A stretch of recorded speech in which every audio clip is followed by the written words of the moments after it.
Hello everyone, welcome to Indeed IS. This is the important article because right now in recently in UPSC prelims 2023 there was a one question which has been asked about um, awards कि which award goes to whom और किसको कौन सा award जाता है। तो इसीलिए there is one India can expect from the Rashtriya Vigyan पुरस्कार अवार्ड और ये न्यू आया है, तो इसको हम लोग डिटेल में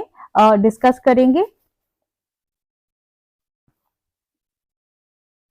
So, as India revamp the way it recognizes good science, the country must also ensure the new system represents both the aspirations of science and the nature of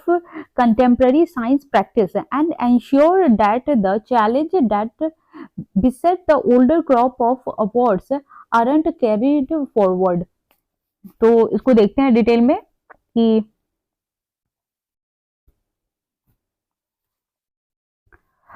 recently, the Council of Scientific and Industrial Research announced the winner of the Santi Swarup Bhatnagar Award for 2022। तो ये new award invent किया गया है और ये नया award है जो दिया गया था 2022 में। The announcement was highly anticipated not only due to the nearly year-long delay in declaring the results, but also because it came amid the government's plan for a major revamp of the structure of science and medicine awards. In September 2022, the Ministry of Science and Technology discontinued nearly 300 existing science awards। तो इसमें क्या है कि पिछले साल ministry of science ने 300 जो science awards मिलता है उसको डिसकंटिन्यू कर दिया with the exception of SSB award, जो ये शांति स्वरूप भटनागर अवार्ड है उससे। जबकि the report emerged of a draft plan to replace them with a smaller set of highly deserving award। तो इसको रिप्लेस करके एक जो हाईली डिजर्व अवार्ड है वो लाया जा रहा है और ये देखेंगे कि कौन सा है, the new system of award, और एक नया सिस्टम भी लाया जा रहा है। और वो नया सिस्टम क्या है देखते हैं। राष्ट्रीय विज्ञान पुरस्कार includes a bucket of awards. तो ये जो है ये जैसे एक अवार्ड मिलता था, लेकिन अभी क्या है कि एक न्यू राष्ट्रीय विज्ञान पुरस्कार लाया जा रहा है। तो उसमें क्या है कि बहुत सारे अवार्ड्स वो दिए जाएंगे। जैसे कि ये राष्ट्रीय विज्ञान पुरस्कार है, इंक्लूड से बकेट ऑफ अवार्ड्स। तो उसमें कौन कौन से अवार्ड्स है, जैसे विज्ञान श्री, विज्ञान युवा शांति स्वरूप भटनागर, विज्ञान team and Vigyan Ratna. And the government has expressed an intention to keep the RVP, मतलब कि राष्ट्रीय विज्ञान पुरस्कार एट पार विद द ये पद्म एंड अदर नेशनल अवार्ड्स। तो ये जो है ना इनका इंटेंशन है कि आरबीपी को जैसे पद्मश्री अवार्ड, पद्म भूषण अवार्ड ये सब मिलता है, ये और भी नेशनल अवार्ड है, तो उसी की तरह इसको भी ये एक्सप्रेस्ड करना चाहते हैं या उसी तरह इसको भी बढ़ाना चाहते हैं। The new award will be open to an expanded group of scientists, technologies and innovators team working in government। अब ये है जो साइंटिस्ट टेक्नोलॉजिस्ट है और इन्वेंटर्स है जो गवर्नमेंट के अंदर काम कर रहे हैं, या और जो प्राइवेट सेक्टर है और प्राइवेट सेक्टर ऑर्गेनाइजेशन है या इंडिविजुअल वर्किंग है जो ऑर्गेनाइजेशन के काम करते हैं ऑर्गेनाइजेशन के साथ, या फिर वो अलग भी काम करते हैं। तो इन सबको भी ऐड किया गया है इस राष्ट्रीय विज्ञान पुरस्कार में भी। और आगे देखते हैं, राष्ट्रीय विज्ञान पुरस्कार will be given 13 scientific domain. ये जो इंक्लूडिंग बेसिक साइंस हो गया, अप्लाइड साइंस हो गया, मेडिसिन हो गया, इंजीनियरिंग हो गया। The award announcement stated that representation from each domain field including gender parity will be ensured like the Padma awards हो गया। अब इसका ये है कि ये जो राष्ट्रीय विज्ञान पुरस्कार है ये 13 डोमेन में बांटा गया है, जिसमें कि बेसिक साइंस भी आ जाता है, अप्लाइड साइंस भी आ जाता है, मेडिसिन साइंस भी आ जाता है एंड इंजीनियरिंग भी आ जाता है। तो जो भी लोग पहले थे कि साइंटिस्ट लोग को ही अवार्ड मिलता था, लेकिन अभी बहुत सारी चीजें जो मेडिसिन में भी अच्छा कर रहे हैं, जैसे मेडिसिन में भी बहुत सारी टेक्नोलॉजी डेवलप हो, जो वायरस है या कैंसर का भी बहुत क्योर ढूंढा जा रहा है, या फिर कैस्पर कैस9 का का भी इन्वेंशन हुआ है, और भी जो मेडिसिन में भी और भी बहुत तरह की इन्वेंशन हुए हैं, और जैसे इंजीनियरिंग में बहुत सारे वैक्सीन बनाए जा रहे हैं, बहुत सारे जो वैक्सीन से बहुत सारे जैसे कोविड के लिए बनाया गया, या बहुत सारे इंजीनियरिंग में भी जो गैजेट है, जो बहुत सारे मशीनें बनाई जा रही हैं, जो बहुत सारे फील्ड में काम करती हैं, जैसे कि ये मिसाइल हो गया, या फिर इंजीनियर जो है ना, जो डेली अप्लायंसेस में भी यूज करते हैं हम लोग। तो ये अभी क्या है कि टेक्नोलॉजी का हर जगह डेवलपमेंट हो रहा है, तो उन सब साइंटिस्ट को भी अवार्ड दिया जाएगा, तो उन सारे को ऐड किया गया है इसमें। Like the Padma Awards, the RVP award will invite nominations for some time and be evaluated by RVP committee comprising the, और इसमें जैसे कि जैसे पद्मा अवार्ड में जो नॉमिनेशन किए जाते हैं, उसी तरह इसमें भी नॉमिनेट किए जाएंगे, और इसको इवेलुएट कैसे किया जाएगा, उसके लिए एक कमिटी बैठाई गई है, और उस कमिटी में कौन कौन लोग होंगे? The principal scientific adviser to government of India, जो प्रिंसिपल साइंटिफिक एडवाइजर होंगे जो गवर्नमेंट ऑफ इंडिया में काम करते होंगे, and secretaries of science department, member of science and engineering academies and noted science और टेक्नोलॉजी स्कॉलर। तो उसमें जो होंगे जैसे कि सेक्रेटरीज ऑफ साइंस होंगे, जो साइंस के डिपार्टमेंट में होंगे वो सेक्रेटरीज, और member of science and engineering academies, जो एकेडमीज में है ना साइंस और इंजीनियरिंग का जो काम करते हैं, या फिर जो और बहुत सारे जो साइंस एंड टेक्नोलॉजी के स्कॉलर हैं, तो ये सारे मिलके एक कमेटी बैठाएंगे, और वही लोग नॉमिनेट करेंगे कि किनको ये अवार्ड मिलेगा। अब देखते हैं कि डिफरेंसेस फ्रॉम ओल्डर अवार्ड, और ये जो आरवीपी अवार्ड है वो दूसरे जो पहले अवार्ड थे उनसे ये डिफरेंट कैसे है। तो जो newly proposed RVP structure is significant for many reason in a welcome step to move beyond recognitions largely restricted to scientists with regular position in academia. The new awards are also open to innovators and technologists, including those in industry and with diverse non-regular affiliations. तो ये सारी जो चीजें हैं, जैसे कि ये welcome step है किसके लिए, जो move beyond recognition and restricted to scientist. पहले क्या था कि ये जो पहले के अवार्ड थे वो सिर्फ जो साइंटिस्ट थे उन्हीं तक सीमित था, लेकिन अभी क्या है, ये नया इस अवार्ड मिलने का जो पैरामीटर है उसको और ज्यादा ब्रॉड कर दिया गया है, और ये new awards are also open to innovators जितने हैं, जो नए नए चीजों को इन्वेंशन करते हैं उनको भी मिलेगा, एंड टेक्नोलॉजिस्ट जो है इंक्लूडिंग दोज इन इंडस्ट्री, जो इंडस्ट्री में काम करते हैं उनको भी मिलेगा, with diverse and non regular application, जो खुद का जो रेगुलर नहीं है या किसी इंडस्ट्री से जुड़े हुए नहीं है, जो इंडिविजुअल भी कोई इन्वेंशन करते हैं, तो उनको भी ये अवार्ड दिया जाएगा। The new award will also have expanded eligibility criteria, including technology-led innovators और product. इन्होंने अपना eligibility criteria भी broad कर दिया है। In addition to discovery-based research, the RVP also includes a set of team awards. और ये जो RVP का है ना, एक set of team है जिसमें विज्ञान टीम, उसी को विज्ञान टीम भी बोलते हैं, to acknowledge the increasingly collaborative, cross-disciplinary, translational and intersectional nature of scientific research. तो ये सारी जो टीमें हैं ये सब मिलके एक टीम बनाएगी और उसी को विज्ञान टीम बोलेंगे। Importantly, with the exception of the Vigyan Yuva SSB Award for scientists up to the age of 45 years, the other RVP award don't have age limit while explicitly committing to ensure equitable gender representation. तो जैसे कि पहले था, जैसे विज्ञान Yuva SSB award था, उसमें क्या था कि एज लिमिट था कि आपका जो मैक्सिमम एज है 45 ईयर तक ही मिल सकता है, लेकिन जो नया जो आरवीपी अवार्ड है वो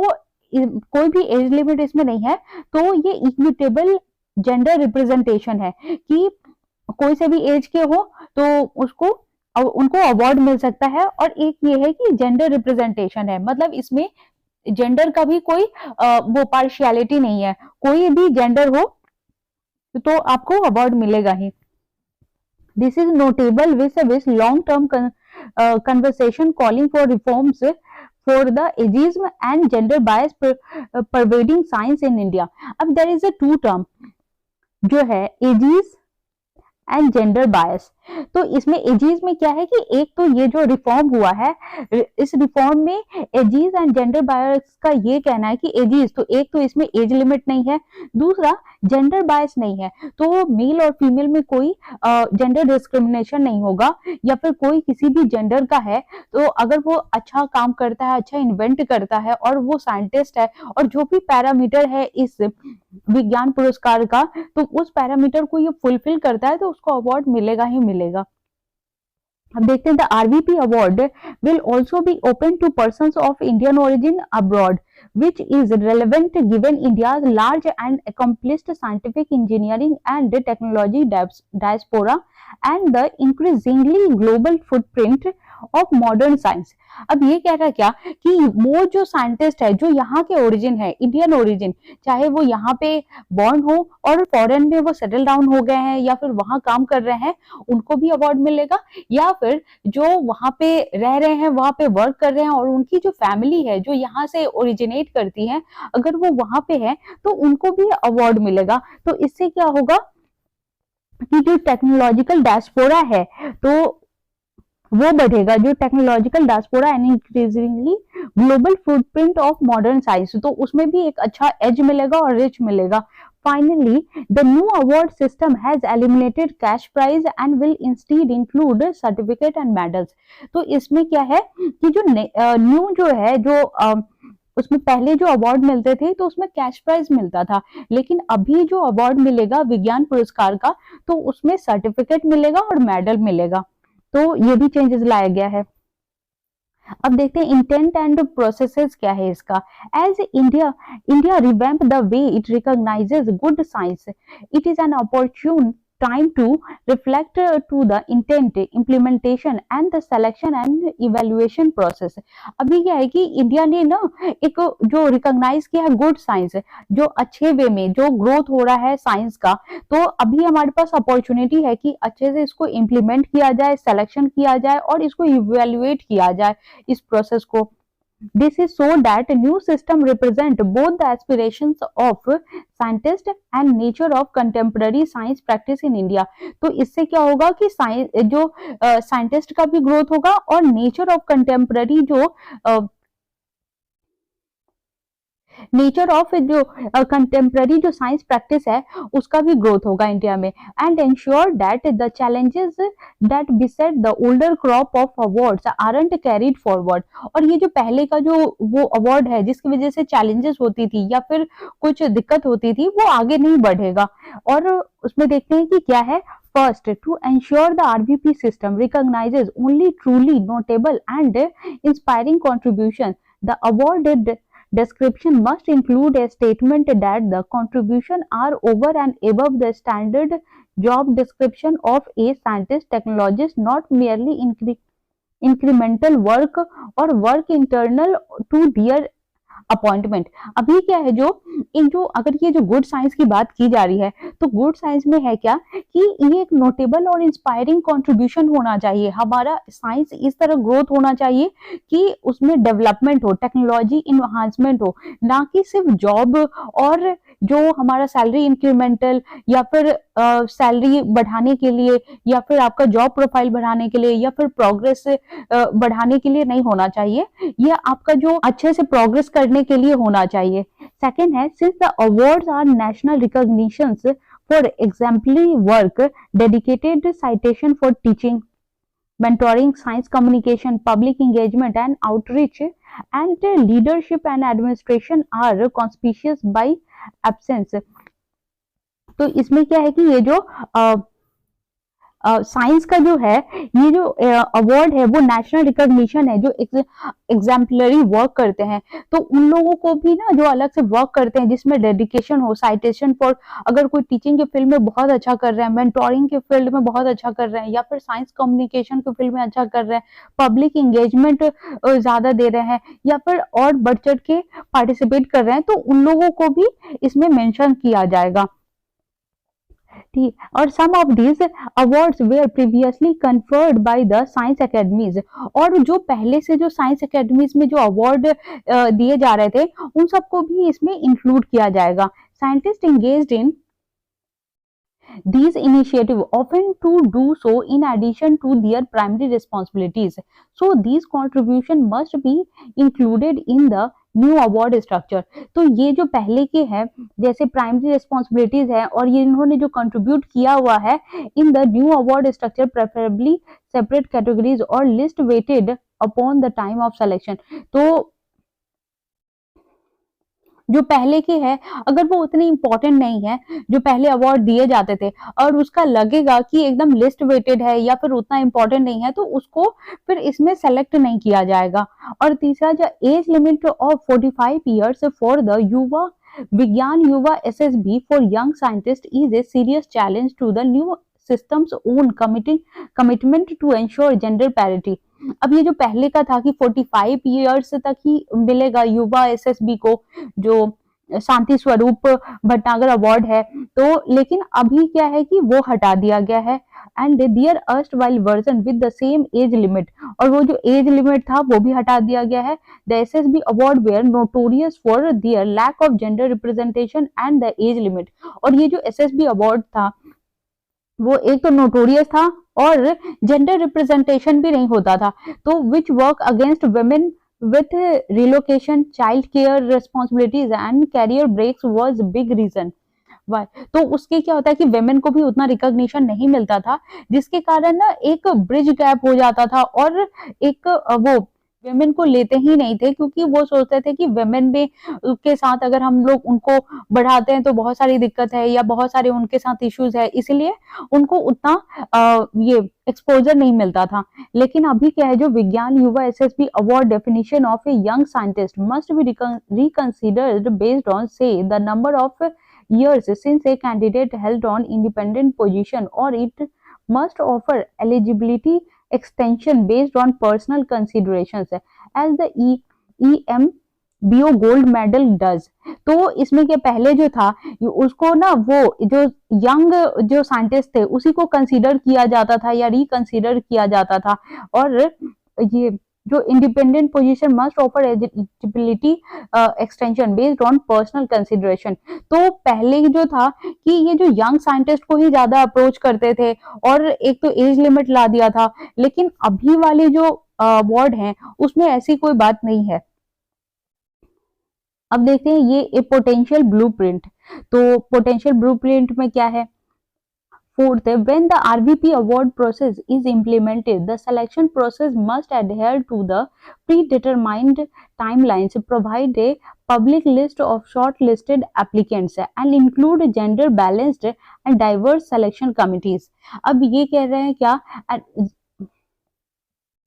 कि when the RVP award process is implemented, जब ये इम्प्लीमेंट किया जाएगा तो सिलेक्शन प्रोसेस भी है ना पहले से डिटरमाइंड होना चाहिए और पब्लिक लिस्ट भी शॉर्टलिस्ट कर देना चाहिए, और ये भी जेंडर बैलेंस्ड होना चाहिए, मतलब मेल फीमेल सबको इक्वली आपको जो जिस मेरिट पे है उस पे आपको अवार्ड देना है उसको, या फिर उसको शॉर्टलिस्ट करना है, ना कि अगर कि मेल को ही कि नहीं अगर दो हैं दोनों कैपेबल हैं मेल और फीमेल तो हम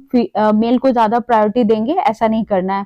और international jury members and a non partisan jury member, तो ये सारे जो हैं और कमेटी बैठाएंगे, इंटरनेशनल जूरी मेंबर भी होंगे और नॉन पार्टीशन जूरी मेंबर भी होंगे in non scientist preferably to make sure the selection is fair. तो इसमें क्या है जैसे कि include a gender balanced and diverse selection committee होंगे, जिसमें क्या होंगे इंटरनेशनल जूरी मेंबर भी होंगे, एक नॉन पार्टीशन जूरी मेंबर भी होंगे, एक नॉन साइंटिस्ट भी होंगे। उससे क्या होगा ना कि आपका सिलेक्शन प्रोसेस जो बहुत फेयर होगा कि हर तरह के लोग होंगे, तो वो अलग अलग फील्ड में देखेंगे कि जिसने जो अच्छा किया है उस हर फील्ड से आपको शॉर्टलिस्ट किया जाएगा।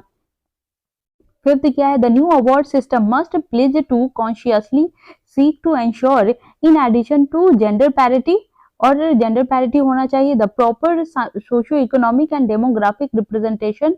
Among awardees and account for contribution made in the face of serious system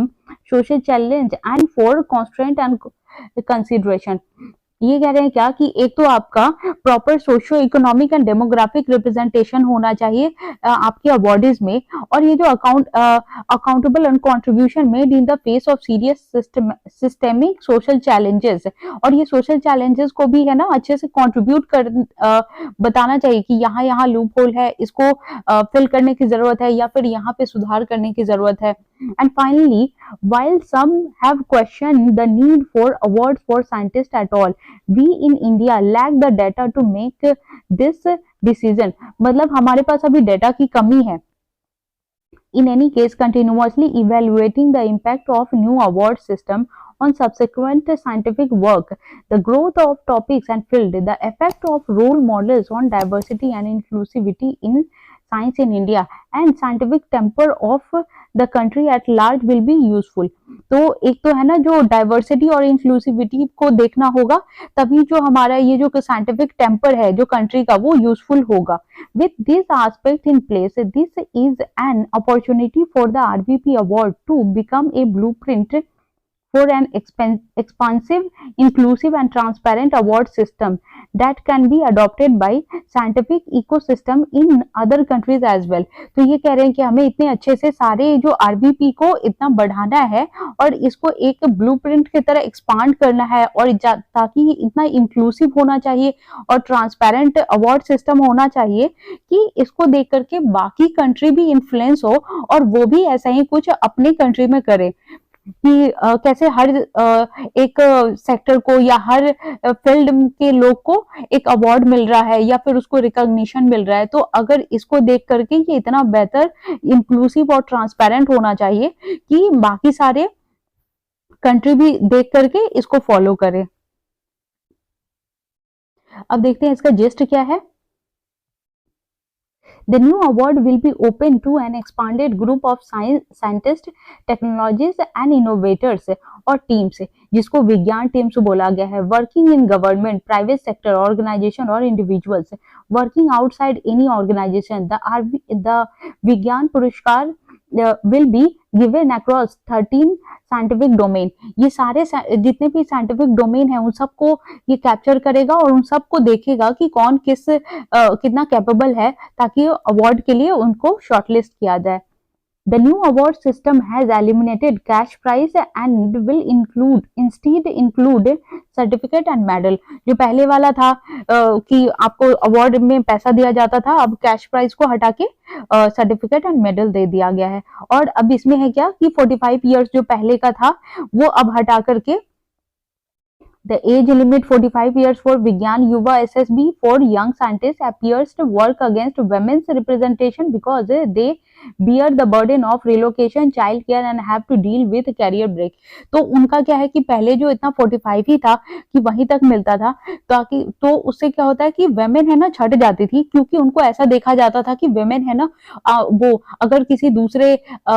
state में या दूसरे जगह या दूसरे कंट्री में ही जाना पड़े उनको साइंस के फील्ड में काम करने के लिए, तो वो नहीं जा पाएंगी, या उनको चाइल्ड केयर या उनकी अगर मैरिड हो गई हैं या फिर तो मैरिड है तो वो कहीं भी जर्नी नहीं कर पाएंगी, या फिर अगर प्रेग्नेंट है या फिर वो मदर है तो चाइल्ड केयर की वजह से वो कहीं जा नहीं पाएंगी। तो इस वजह से उनका जो है ना कैरियर ब्रेक हो जाता था कि जो अगर फीमेल साइंटिस्ट है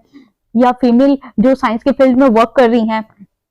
तो उनका कैरियर वहीं पे ब्रेक हो जाता था, क्योंकि जो ये सारी चीजों को अगर कहीं ट्रांसफर है या फिर कहीं ग्रोथ देना है या प्रमोशन करना है या फिर फॉरेन में किसी को विजिट करवाना है तो मेल को ज्यादा प्रेफरेंस दिया जाता था और फीमेल को बिल्कुल भी प्रेफरेंस नहीं दिया जाता था उनको, तो इसीलिए उनका कैरियर ब्रेक हो जाता था। तो ठीक है, अभी ये क्योंकि मुझे ये लगा कि मेंस के पर्पस से अगर ऐसा आता है, और मेंस के पर्पस से भी ये आर्टिकल इंपॉर्टेंट है और प्रीलिम्स के पर्पस से भी कि अवार्ड पे भी बहुत सारे क्वेश्चन आ रहे हैं तो इसको भी पढ़ लेना है। और मेंस में अगर इस टाइप का क्वेश्चन आ जाता है अवार्ड के बेसिस पे तो फिर हम लोग इससे अच्छा आंसर ये कंक्लूड कर सकते हैं। तो okay, thank you very much.